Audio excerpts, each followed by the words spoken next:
رشتوں کو منانے کا ذریعہ ہے، بلا اور مصیبتوں کا علاج بھی ہے اور ان کو آنے سے بھی روکتا ہے، بیماریوں کا علاج ہے، تزکیہ نفس ہوتا ہے، اللہ تعالیٰ کا قرب حاصل ہوتا ہے، اللہ تعالیٰ کی محبت نصیب ہوتی ہے، اللہ تعالیٰ کی طرف سے رحمت آتی ہے۔ ان رحمت اللہ قریب من المحسنین، اللہ کی رحمت محسنین کے قریب ہے۔ پھر اسی طرح قبر میں صدقہ بندے کی حفاظت کرتا ہے، عذاب کو آنے سے روکتا ہے۔ حشر کے میدان میں قیامت کے دن انسان کو قیامت کے ہول سے نجات ملے گی۔ لہذا انسان کو ہر دم سوچنا چاہیے کہ میں کسی کے فائدے کے لیے نہیں، دراصل اپنے ہی فائدے کے لیے دے رہا ہوں، اور اتنے سارے فائدے حاصل ہوں گے۔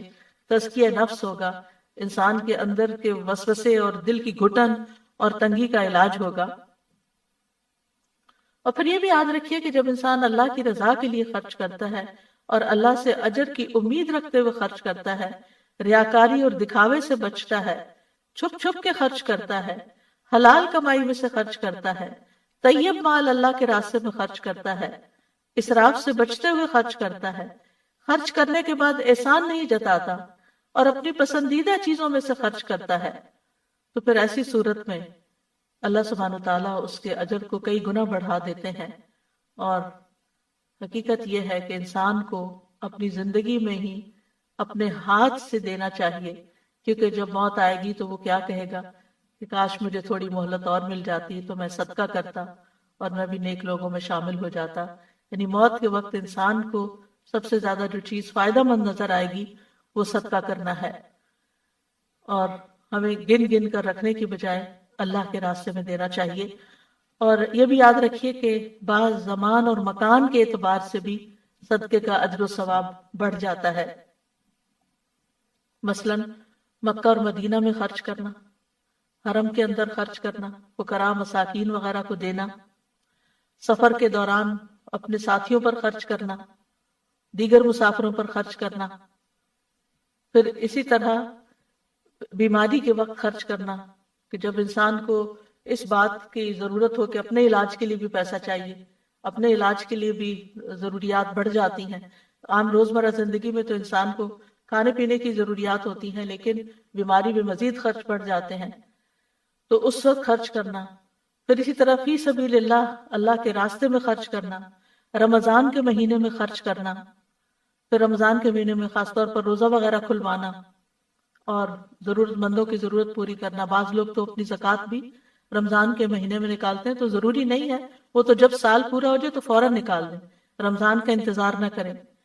لیکن اگر آپ کی تاریخیں وہی بنتی ہیں تو بہتر یہ ہے کہ پھر فوراً رمضان میں ہی زکوٰۃ نکال دی جائے، کیونکہ رمضان میں خرچ کرنا غیر رمضان سے افضل ہے۔ پھر عشرہ ذی الحجہ میں خرچ کرنا، کیونکہ سال بھر میں کوئی بھی نیک کام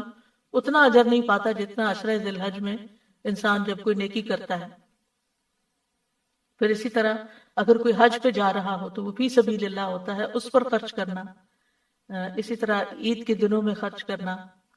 بھوک کے دن کھانا کھلانا، اگر کوئی بیمار ہے تو اس کے علاج کے لیے خرچ دینا، اور اس کے لیے انسان کو ضرورت مندوں کو تلاش کرنا چاہیے۔ گویا دوسرے لفظوں میں انسان کا ایک مزاج ہی بن جائے کہ وہ اس کو دیتے ہی رہنا ہے، دینے والا بننا ہے۔ اور پھر جو شخص دیتا رہتا ہے اس کا صدقہ صرف اس کی زندگی میں ہی فائدہ نہیں دیتا، بلکہ اس کی موت کے بعد بھی جب تک وہ باقی رہتا ہے اس کا اثر، مثلا وہ درخت لگاتا ہے تو اس کی موت کے بعد بھی جب تک اس درخت سے لوگ فائدہ اٹھائیں گے، سائے پہ اس کے بیٹھیں گے، اس کے سائے کے نیچے بیٹھیں گے، اس کے پھل کھائیں گے، اس کے آکسیجن لیں گے اس سے، تو اس کے لیے وہ صدقہ جاریہ ہوگا۔ تو انسان کو بنیادی طور پر اس ساری بات کا جو مقصد ہے وہ یہ ہے کہ نفع دینے والا بننا چاہیے، فائدہ دینے والا بننا چاہیے، اور یہ نفع رسانی کا جذبہ جو ہے یہ اعلیٰ ترین جذبہ ہے۔ اور جس آدمی کے اندر یہ جذبہ ہو وہ صرف اتنا نہیں کہ وہ اپنی زندگی میں ہی کچھ کرتا ہے، بلکہ ایسے کام بھی کرتا ہے کہ جو اس کی موت کے بعد بھی انسانوں کو فائدہ دیتے رہتے ہیں۔ وہ لانگ ٹرم سوچتا ہے اور وہ صرف اپنے لیے نہیں سوچتا، یہ صرف اپنے گھر والوں کے لیے نہیں، اس کا دائرہ وسیع ہوتا ہے. اور پھر یہ اسپرٹ پوری مسلم سوسائٹی کے اندر ہونی چاہیے. اور خاص طور پر اب رمضان کا مہینہ آ رہا ہے، اس میں جتنی مدیں میں نے بتائی ہیں ان میں سے ہر ایک میں تھوڑا تھوڑا خرچ کر سکے تو بہت ہی اچھا ہے موقع کی مناسبت سے. ورنہ یہ ہے کہ الذین ينفقون اموالهم فی سبیل اللہ، وہ لوگ جو اپنے مال اللہ کے راستے میں خرچ کرتے ہیں، یعنی دین کے کاموں میں. تو وہ کچھ ایسے کلمات سکھا دیجئے کہ مجھے وہ اس سے کفایت کرے، یعنی میں ان کو زبانی یاد کر لوں اور ان کو پڑھتا رہوں. تو آپ صلی اللہ علیہ وسلم نے اس کو سکھایا سبحان اللہ والحمد للہ ولا الہ الا اللہ واللہ اکبر ولا حول ولا قوة الا باللہ. اللہ پاک ہے، سب تعریف اللہ کے لیے ہے، اس کے سوا کوئی معبود نہیں، اللہ سب سے بڑا ہے، اور برائیوں سے بچنے کی ہمت اور نیکی کرنے کی قوت اللہ کے سوا کسی سے ممکن نہیں. یعنی اللہ تعالیٰ ہی انسان کو یہ قوت عطا کرتا ہے. تو گویا جب انسان فقر و فاقہ میں مبتلا ہو یا کسی بھی قسم کی محتاجی اس پر آ جائے تو پھر اللہ سبحانہ و تعالیٰ ہی کی طرف رجوع کرے، کثرت کے ساتھ درود شریف پڑھے، اور خصوصاً دعا سے پہلے درود شریف کا پڑھنا قبولیت کا باعث بنتا ہے. اور اس میں درود ابراہیمی بھی پڑھا جا سکتا ہے، اور اس کے علاوہ مختصر درود جو ہیں وہ بھی پڑھے جا سکتے ہیں. کم سے کم اتنا تو کہے صلی اللہ علیہ وسلم، اور جتنی بار کہے گا ہر بار کہنے سے 10 رحمتیں اس پر آئیں گی. جہاں تک فقر و فاقہ کا تعلق ہے تو یہ ہوتا تو ہے، لیکن حقیقت میں اصل فقیری دل کی فقیری ہوتی ہے. بہت سے لوگوں کے پاس بہت کچھ ہوتا ہے، لیکن اس کے باوجود بھی ان کے دل میں ہر وقت ایک خوف رہتا ہے یا ایک احساس رہتا ہے کہ ہمارے پاس کچھ نہیں، یا اگر یہ نہ رہا تو کیا بنے گا. اسی لیے ہم دیکھتے ہیں کہ ابو ذر رضی اللہ تعالیٰ عنہ کہتے ہیں کہ رسول اللہ صلی اللہ علیہ وسلم نے مجھ سے فرمایا اے ابو ذر، تم مال کی کثرت کو مالداری سمجھتے ہو؟ میں نے عرض کیا ہاں اے اللہ کے رسول صلی اللہ علیہ وسلم. آپ نے فرمایا اور کیا مال کی کمی کو فقر سمجھتے ہو؟ میں نے عرض کیا ہاں اے اللہ کے رسول صلی اللہ علیہ وسلم. آپ نے فرمایا مالداری دل کی مالداری ہے اور فقر بھی دل کا فقر ہے. یعنی انسان اگر اپنے آپ کو نعمتوں پر راضی رکھتا ہے اور اس کی نگاہ ان نعمتوں کی طرف جاتی ہے جو اس کو ملی ہوئی ہیں تو اس کا دل ہمیشہ غنی رہے گا. لیکن اگر انسان ہر وقت یہ سوچتا رہے کہ اس کے پاس کیا نہیں اور اس کے مقابلے میں دوسروں کے پاس کیا کچھ ہے تو پھر کبھی بھی اس کی محتاجی ختم نہیں ہو سکتی. اس سلسلے میں یہ بھی یاد رکھیے کہ انسان اللہ کے دیے ہوئے کو پا کر کبھی خود کو محتاج نہ سمجھے. تو گویا خوش قسمت ہیں وہ لوگ جو تھوڑا پا کر بھی اپنے رب سے راضی رہتے ہیں اور اللہ تعالیٰ سے خوش گمان رہتے ہیں اور اچھے کی امید رکھتے ہیں. رسول اللہ صلی اللہ علیہ وسلم نے فرمایا مالداری کو غنا نہیں کہتے، غنا تو دل کا ہوتا ہے. جب اللہ کسی بندے کے حق میں خیر و بھلائی کا ارادہ کرتا ہے تو اس کے نفس میں غنا اور دل میں تقوی پیدا کر دیتا ہے، اور جب اللہ کسی بندے کے حق میں شر کا ارادہ کرتا ہے تو اس کی فقیری کو اس کی دونوں آنکھوں کے سامنے رکھ دیتا ہے اور اسے سوائے اپنے فقر اور محتاجی کے کچھ نظر نہیں آتا. لہذا اس کی کنڈیشن میزریبل ہو جاتی، وہ ہر وقت پریشان اور دکھی رہتا ہے اور وہ ان نعمتوں کو بھی انجوائے نہیں کر سکتا جو اللہ تعالیٰ نے اس کو دی ہوئی ہیں. اگر انسان غور کرے کہ اس کی اگر خدا نہ خواستہ آنکھ چلی جائے تو کیا دنیا بھر کی دولت خرچ کر کے بھی وہ آنکھ لے سکتا ہے واپس؟ یا اگر اس کے جسم کا کوئی اور حصہ چلا جائے، ضائع ہو جائے، تو کیا دنیا بھر کی دولت خرچ کر کے وہ اس طرح کی نعمت واپس لوٹا سکتا ہے؟ ہرگز نہیں. ہمارے جسم کا ایک ایک حصہ لاکھوں کروڑوں کا ہے، ہم کہیں سے بھی محتاج اور فقیر نہیں اگر ہم اپنے پاؤں پہ چلتے ہیں اور اپنے ہاتھوں سے کام کر سکتے ہیں. اور اللہ تعالیٰ نے ہمیں نگاہوں کی روشنی عطا کر رکھی ہے اور سننے کی طاقت، اور ہمارا دل دھڑکتا اور ہمیں زندگی نصیب ہے، تو اللہ سبحانہ وتعالیٰ باقی نعمتیں بھی ہم پر آسان کر دے گا. صرف یہ کہ انسان وقتی طور پر کسی آزمائش سے نہ گھبرائے. پھر اسی طرح فقر و فاقہ چونکہ ایک آزمائش ہے تو اللہ تعالیٰ مختلف لوگوں کو مختلف طریقے سے آزماتا ہے. تو کچھ لوگوں کو فقر سے آزماتا ہے، اور اس میں صرف یہ نہیں کہ کسی عام انسان کو، بلکہ اللہ تعالیٰ نے اپنے بڑے بڑے نیک بندوں کو بھی اس سے آزمایا ہے۔ لیکن عام حالات میں فقر و فاقہ کے جو اسباب ہمیں قرآن و سنت سے پتہ چلتے ہیں، ان میں سے ایک وجہ دین سے دوری بھی ہے۔ معقل بن یسار کہتے ہیں، رسول اللہ صلی اللہ علیہ وسلم نے فرمایا، تمہارا رب فرماتا ہے، اے ابن آدم، میری عبادت کے لیے فارغ ہو جا تو میں تیرے دل کو غنا سے اور تیرے ہاتھ کو رزق سے بھر دوں گا۔ اے ابن آدم، مجھ سے دور نہ ہو، ورنہ میں تیرے دل کو فقر سے اور تیرے ہاتھ کو شغل اور مصروفیت سے بھر دوں گا۔ یعنی تم کام بھی کرتے رہو گے لیکن تمہارا غم کبھی دور نہیں ہوگا۔ قرآن مجید سے بھی ہمیں واضح طور پر یہ بات پتہ چلتی ہے کہ جو شخص اللہ کے ذکر سے منہ موڑتا ہے، اللہ تعالیٰ دنیا کی زندگی بھی اس پر تنگ کر دیتے ہیں۔ فرمایا، وَمَنْ أَعْرَضَ عَنْ ذِكْرِي فَإِنَّ لَهُ مَعِيشَةً ضَنْكًا وَنَحْشُرُهُ يَوْمَ الْقِيَامَةِ أَعْمَىٰ۔ فرمایا، اور جو میری یاد سے منہ موڑے گا تو اس کی زندگی تنگ ہو جائے گی، اور قیامت کے دن ہم اسے اندھا کر کے اٹھائیں گے۔ اور حقیقت یہ ہے کہ یہ آیت بالکل سچی ہے، کیونکہ جو شخص صرف دنیا کی محبت میں مبتلا ہو جاتا ہے اور دنیا ہی کا ہم و غم پال لیتا ہے، پھر اس کی یہی کیفیت ہو جاتی ہے کہ سب کچھ ہوتے ہوئے بھی اس کے اندر تنگی رہتی ہے۔ رسول اللہ صلی اللہ علیہ وسلم نے فرمایا، جو اپنی فکر آخرت کو بنا لیتا ہے تو اللہ تعالیٰ اس کے تمام امور کو جمع کر دیتا ہے اور اس کے دل کو بے نیاز کر دیتا ہے، اور دنیا اس کے پاس ذلیل ہو کر آتی ہے،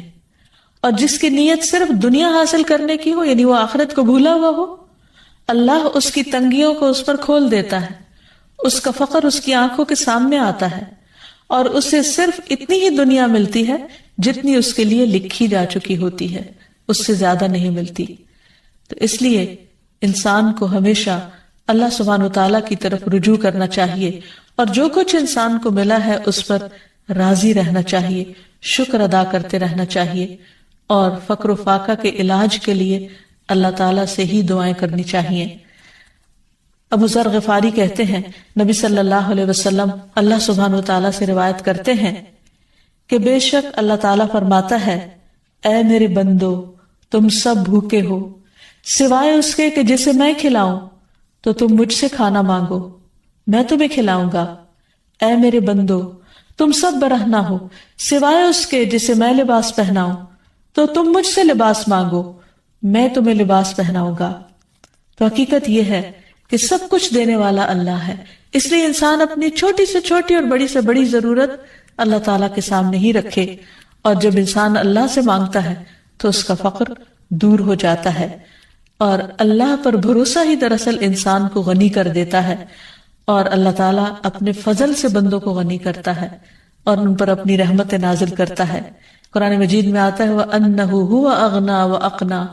وہی تو ہے جس نے غنی کیا اور دولت عطا کی۔ بعض اوقات وہ دے کر لے لیتا ہے، بعض اوقات دینے کے بعد پھر وہ مزید دیتا ہے، اور یہ سب اس کے اپنے فیصلے ہیں، لیکن انسان کو ہر صورت میں اللہ تعالیٰ کی طرف ہی رجوع کرنا چاہیے، اور اللہ تعالیٰ کی تقسیم پر راضی رہنا چاہیے، قناعت اختیار کرنی چاہیے، اور جب انسان پر فقر و فاقہ یا بھوک کی کوئی کیفیت طاری ہو تو نبی صلی اللہ علیہ وسلم کی بھوک کو یاد کر لینا چاہیے۔ یہ حدیث یاد رہے کہ رسول اللہ صلی اللہ علیہ وسلم اس دنیا سے رخصت ہو گئے اور آپ نے کبھی جو کی روٹی بھی آسودہ ہو کر نہیں کھائی۔ ایک اور روایت میں آتا ہے کہ رسول اللہ صلی اللہ علیہ وسلم بعض اوقات سارا دن بھوک کی وجہ سے بے قرار رہتے تھے، اور آپ کوئی خراب کھجور تک گھر میں نہیں پاتے تھے کہ جس سے آپ اپنا پیٹ بھر لے، حالانکہ آپ اللہ کے محبوب تھے۔ تو اس سے یہ پتہ چلتا ہے کہ ضروری نہیں کہ جو شخص فقر و فاقہ کا شکار ہو جائے اللہ تعالیٰ اس پر ناراض ہی ہو۔ بعض اوقات اللہ تعالیٰ اپنے پیارے بندوں کو آزماتا ہے، انہیں مختلف طرح کے امتحانوں میں ڈالتا ہے تاکہ انہیں اور زیادہ اپنا مقرب بنا لے۔ پھر اسی طرح انسان جب دعائیں کرے تو جو دعائیں ہمیں قرآن و سنت میں سکھائی گئی ہیں ان سے خاص طور پر اللہ تعالیٰ سے مدد مانگتا رہے، کیونکہ ساری تکلیفیں صرف اللہ ہی دور کرتا ہے۔ اللہ تعالیٰ فرماتے ہیں قل افرأيتم ما تدعون من دون الله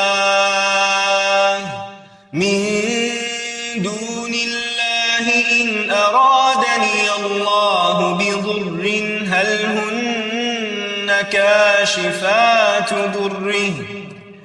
هل هن كاشفات ضره أو أرادني برحمة هل هن ممسكات رحمته قل حسبي الله عليه يتوكل المتوكلون۔ آپ انہیں کہیے بھلا دیکھو جنہیں تم اللہ کے سوا پکارتے ہو، اگر مجھے کوئی تکلیف پہنچانا چاہے تو تمہارے معبود اس کی پہنچائی ہوئی تکلیف کو کیا دور ہٹا سکتے ہیں؟ یا اگر وہ مجھ پر رحمت کرنا چاہے تو یہ اس کی رحمت کو روک سکتے ہیں؟ ان سے کہیے مجھے اللہ کافی ہے اور بھروسہ کرنے والے اسی پر بھروسہ کرتے ہیں۔ تو گویا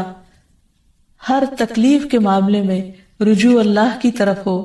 اسی پر بھروسہ ہو، اسی پر توکل ہو، اسی کے آگے گریہ و آہذاری ہو اور اسی سے انسان مانگتا رہے۔ تو یہ چند ایک دعائیں ہیں جو ابھی آپ کو بتائی جائیں گی جو انسان ایسی تکلیف کے موقع پر پڑھ سکتا ہے۔ سب سے پہلے تو دل کی غنا کی دعا ہے کہ اللہ میرے دل کو غنی کر دے، یعنی جو نعمتیں میرے پاس ہیں مجھے انہیں دیکھنے والی نظر دے اور اطمینان والا دل عطا کر۔ تو دعا ہے اللہم انی اسألک الہدی والتقی والعفاف والغنی، اے اللہ میں تجھ سے ہدایت، تقوی، پاک دامنی اور غنا کا سوال کرتا ہوں۔ پھر اسی طرح خاص طور پر فقر و فاقہ سے بچنے کی دعا ہے۔ نبی صلی اللہ علیہ وسلم صبح و شام یہ دعا مانگا کرتے تھے، اللہم انی اعوذ بک من الکفر والفقر، اللہم انی اعوذ بک من عذاب القبر، لا الہ الا انت، اے اللہ میں کفر اور فقر سے تیری پناہ میں آتا ہوں، اے اللہ میں عذاب قبر سے تیری پناہ میں آتا ہوں، تیرے سوا کوئی معبود نہیں۔ آپ یہ کلمات 3 مرتبہ صبح اور 3 مرتبہ شام کو دہرایا کرتے تھے۔ یعنی آپ سوچئے کہ نبی صلی اللہ علیہ وسلم جو اللہ کے محبوب تھے صبح و شام فقر و فاقہ سے بچنے کی دعا کیا کرتے تھے۔ اسی طرح ایک اور دعا ہے، نبی صلی اللہ علیہ وسلم دعا کرتے اللہم انی اعوذ بک من الفقر والقلۃ والذلۃ واعوذ بک من ان اظلم او اظلم، اے اللہ میں فقر و فاقہ، قلت اور ذلت سے تیری پناہ میں آتا ہوں، کیونکہ بعض اوقات فقر و فاقہ انسان کو ذلیل کر دیتا ہے، اور اس بات سے تیری پناہ میں آتا ہوں کہ میں کسی پر ظلم کروں یا کوئی مجھ پر ظلم کرے۔ اسی طرح ہم دیکھتے ہیں کہ نبی صلی اللہ علیہ وسلم اپنے بستر پر جا کر جو دعائیں رات کو سونے سے پہلے پڑھتے، ان میں بھی جو ایک دعا ہے اس میں بھی خصوصی طور پر آپ قرض اور فقر سے پناہ مانگتے ہیں۔ ابو ہریرہ روایت کرتے ہیں کہ رسول اللہ صلی اللہ علیہ وسلم جب بستر پر تشریف لاتے تو کہا کرتے تھے اللہم رب السماوات والارض ورب کل شیء فالق الحب والنوى ومنزل التوراة والانجیل والقرآن اعوذ بک من شر ذی شر انت آخذ بناصیته انت الاول فلیس قبلک شیء وانت الآخر فلیس بعدک شیء وانت الظاہر فلیس فوقک شیء وانت الباطن فلیس دونک شیء اقض عنی الدین واغننی من الفقر۔ اس کا ترجمہ ہے اے اللہ 7 آسمانوں اور زمین کے رب اور ہر چیز کے رب، دانے اور گٹلی کو چیرنے والے، تورات اور انجیل اور قرآن نازل کرنے والے، میں تجھ سے ہر اس چیز کے شر سے پناہ مانگتا ہوں جسے تو اس کی پیشانی کے بالوں سے پکڑنے والا ہے۔ تو سب سے پہلے ہے، تجھ سے پہلے کچھ نہیں، تو ہی آخر ہے، تیرے بعد کچھ نہیں، تو سب سے اوپر ہے، تیرے اوپر کچھ نہیں، اور تو ہی باطن میں ہے، تجھ سے مخفی کچھ نہیں۔ اے اللہ میرا قرض ادا کر دے اور مجھے فقر سے بے نیاز کر دے۔ تو اس میں آپ دیکھیے کہ اللہ سبحانہ وتعالیٰ کی صفات کا ذکر ہوا ہے کہ اللہ سبحانہ وتعالیٰ 7 آسمانوں اور زمینوں کا مالک ہے، اور آپ دیکھیے کہ زمین کے ایک چھوٹے سے ٹکڑے میں بھی کتنی خیر و برکت ہوتی، کتنی بھلائی ہوتی۔ کہاں یہ کہ وہ پوری زمین کا مالک، اور صرف اس زمین کا نہیں، باقی زمینوں کا بھی مالک، تمام ستاروں سیاروں کا مالک، سارے آسمانوں اور جو کچھ ان کے اندر ہے ان سب کا مالک۔ اور پھر فالق الحب والنوا کہہ کے یہ بتایا گیا کہ اللہ تعالیٰ زبردست قدرت کا مالک ہے، وہ زمین کے اندھیروں میں بیج اور گٹلی کو پھاڑتا ہے اور اس سے بہترین پودے نکالتا ہے جس میں انسان کے رزق کا سامان ہے، پھر زمین سے بھی کچھ رزق نکلتا ہے اور آسمان سے بھی اترتا ہے۔ پھر